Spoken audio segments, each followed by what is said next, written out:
கருத்தில் கொண்டு கனகப்பிரிய நாவல் என்று பெயர்பட்ட நான் இன்று அதிகாலையில் இருந்து ஈராக 14 ரோகம் சுட்டு சிறந்து மும்மூர்த்திகளை வணங்கி இன்று பூலோக மார்க்கமாக வந்திருக்கின்றேன். ஏன் காரணம் என்னவென்றால் என்னுடைய திருளோ ஒரு நாளைக்கு ஒரு கழகம் செய்ய விட்டாலும் ஒரு நாளைக்கு ஒரு இடத்தில் தங்கினாலும்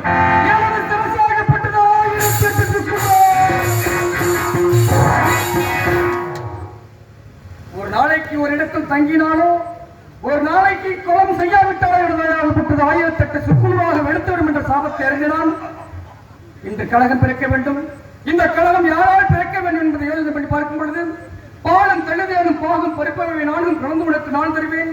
கோலம் செய் துன்ப கரிமகத்து தூமணியே நீ எனக்கு சங்கத்தமிழ் மூன்றும் தா என்பதற்கு இணங்க எல்லாமல்ல இறைவன் அந்த மூத்த கணபதியை வணங்கிவிட்டு கழகத்திற்கு என்ன வழி என்பதை பார்ப்போம்.